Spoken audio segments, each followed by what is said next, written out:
এক সেমিনারে আরব দেশগুলোর বর্তমান চিত্র তুলে ধরে শায়খ মাহমুদ আল হাসানাত বলেছিলেন, বর্তমানে আমাদের আরব দেশগুলোতে জিনিসপত্রের দাম বেশি, মহিলারা অশালীন, মসজিদগুলো ফাঁকা, আল্লাহর হুকুমসমূহ অকার্যকর।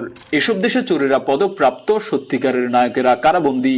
এসব দেশে বিয়ে করা অসাধ্য আর ব্যয় বিচার হালাল। মহিলারা পুরুষের উপর ক্ষমতাশালী, আল্লাহর জমিন দখলকৃত, গরিবের মাথায় বৃষ্টি ছাতাবিহীন।